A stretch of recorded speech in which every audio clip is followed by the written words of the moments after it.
Sakit na autismo, Autism Spectrum Disorder. Mga sakit ng mga bata kaugnay ng paglaki. Autism Spectrum Disorder. Ano ang sakit na autismo? Autism Spectrum Disorder o ASD. Ang ASD ay isang neurodevelopmental na sakit na mailalarawan na may iba't ibang antas ng kapansanan at paglihis sa pagsulong ng pakikipagkomunikasyon sa lipunan, pakikipag-interaksyon at mga pag-uugali. Ang mga nakikitang sintomas ng ASD ay nagkakaiba-iba sa bawat individual, kung minsan ay masyadong malaki ang kaibahan.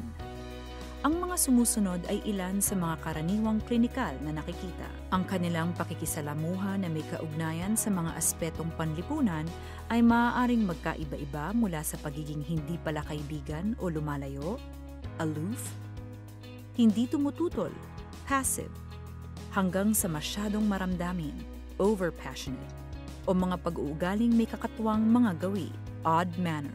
Ang ilan sa mga batang-bata pa ay maaaring makakaharap sa mga tao para lamang sa kanilang mga pangangailangan. Halimbawa, maaaring hilahin nila ang kamay ng ibang tao bilang isang instrumento upang makuha nila ang kanilang pagkain o laruan.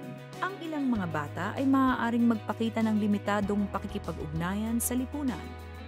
Maaari ring tanggihan pa nila ang pisikal na contact, kaya iisipin ng mga tao na sila ay walang ganang. Maaaring nahihirapan silang makabuo ng mga malapitang ugnayan sa kanilang mga kaedad, mga magulang, o mga tagapag-alaga. Mas gusto nila ang maglaro ng mag-isa at nang mayroong konti lamang o walang kusang loob na pagbabahagi. Dahil nga sa kakulangan sa kanilang kakayahan sa pakikipag-ugnayan sa lipunan, nahihirapan silang makipagkaibigan. Mahina din sila sa paggamit ng mga kakayahang hindi verbal sa pakikipagkomunikasyong panlipunan. Karaniwang hindi maayos ang mata-sa-matang kontak ng mga batang ito at bihirang-bihira nilang natutukoy ang kanilang mga pangangailangan sa pamamagitan ng pagtuturo kapag bata pa sila. Mayroon silang mga suliranin sa wika at pakikipagkomunikasyon. Halimbawa, ay ang hindi nila matukoy ang kanilang mga pangangailangan sa pamamagitan ng pagsasalita ng epektibo. Kaya sa halip ay pag-aksyon ang kanilang ginagamit. Makakaapekto ito sa pakikipagkomunikasyon nila sa kanilang mga kaedad at sa pakikipagkaibigan. Para sa mga bata na mayroong mas mahusay na kakayahan sa wika, nang dahil sa kakulangan sa kakayahan nilang makiramay, maaaring may mga suliranin pa sila sa pag-unawa sa mga iniisip at damdamin ng ibang mga tao. Kadalasan ay nahihirapan silang iproseso ang mga masasalimuot na hudyat ng lipunan at ang mga ipinahihiwatig ng mga patakaran ng lipunan. Kung gayon ay maaaring mabigo sila sa pag-aakma ng kanilang pag-uugali upang mabagayan ang iba't ibang mga sitwasyong panlipunan.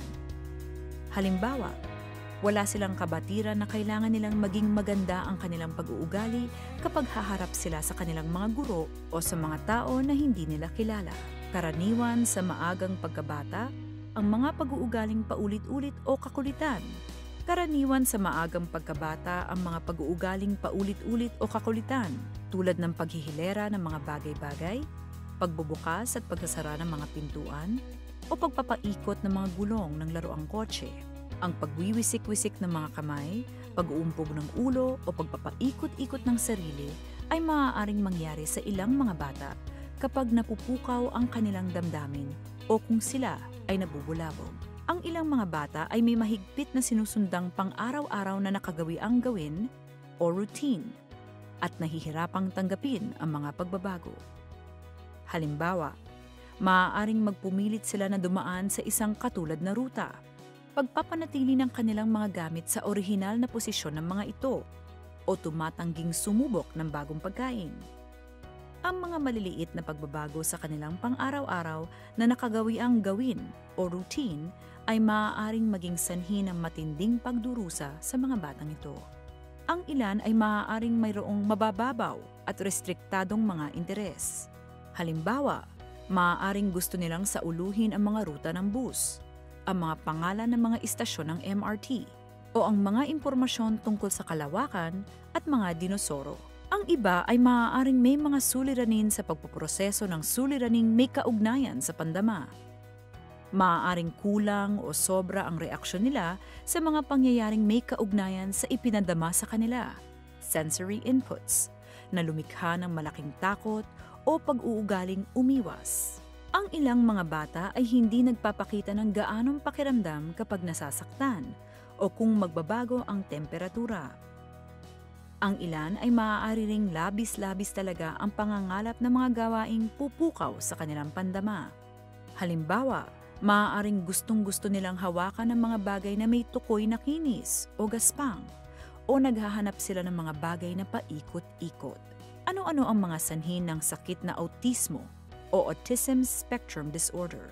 Ang ASD ay malawakan ng tinatanggap ngayon bilang isang neurodevelopmental na sakit na namamana talaga at nagreresulta sa maraming mga sanhing genetic at degenetic. Nakita sa pananaliksik na ang mga pamamaraan ng pagmamagulang ay hindi masasabing isang sanhi ng ASD.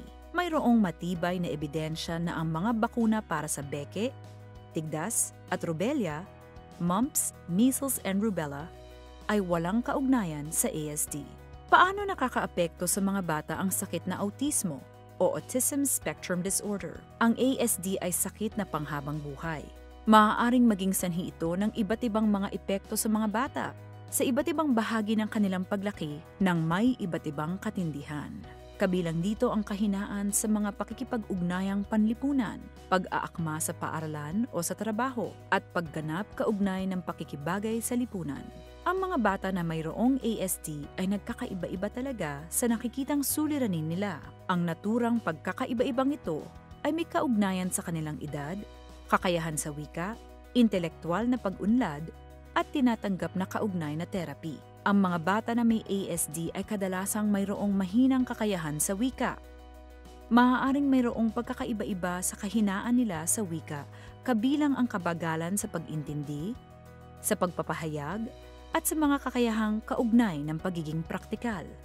Ang mga bata ay maaaring mayroong mga kakayahan sa wika na kalapit ng sa kanilang mga kaedad. Gayunpaman, ay maaaring ang gusto lamang nila ay ang pag-usapan ng mga bagay-bagay na interesado sila. At ang restriktadong interes na ito ay makakaapekto sa interaksyon nila sa kanilang mga kaedad. Sa pangkalahatan, ang mga restriktado at mahihigpit na pag-uugaling ito ng mga bata ay maaaring mabawasan habang sila ay lumalaki. Subalit ang kanilang kahinaan sa pakikipagkomunikasyon at ang kahinaan nila sa pakikisalamuha sa lipunan ay maaaring lumala kapag nadadagdagan ang mga hinihingi sa kanila ng lipunan. Ang ilan sa mga bata o mga nasa hustong gulang na mayroong ASD ay maaaring magugol ng maraming panahon ng nag-iisa, nagpapakasawa sa pag-i-internet, o sa mga gawaing tukoy sa kanilang partikular na interes, kaya nababawasan ang panahong ginugugol nila kasama ang kanilang mga kaedad. Paano tutulungan ng mga bata na may sakit na autismo o Autism Spectrum Disorder? Ang maagang pagkilala at pag-aasikaso ay makakatulong sa mga batang ito upang sila ay magkaroon ng progreso at upang gumanda ang pakikiisa nila sa komunidad. Ang kasalukuyang pinakamagandang interbensyon para sa mga bata na mayroong ASD ay ang pagsasanay na para sa edukasyon at para sa pag-uugali. Epektibo ang mga ito sa pagpapalawig ng mga kakayahan sa pakikipagkomunikasyon at sa pakikisalamuha sa lipunan ng mga batang ito. Sa kasalukuyan, walang ebidensya na ang medikasyon ay makakapagpagamot sa mga kahinaan sa pakikipagkomunikasyon at sa pakikisalamuha sa lipunan na dulot ng ASD. Ano ang pananaw ng mga bata na may sakit na autismo o Autism Spectrum Disorder? Ang mga nakikitang sintomas ng ASD ay may malaking pagkakaiba-iba sa iba-ibang mga individual. Ang kanilang mga kondisyon ay may malaki ring pagkakaiba-iba habang sila ay lumalaki. Sa maagang interbensyon at pagsasanay, magandang pamilya at suportang pangkapaligiran, ang mga bata na may ASD ay bubuti sa paglipas ng panahon. Ang maagang pagkilala at pag-aasikaso ay napakahalaga para sa mga bata na may ASD.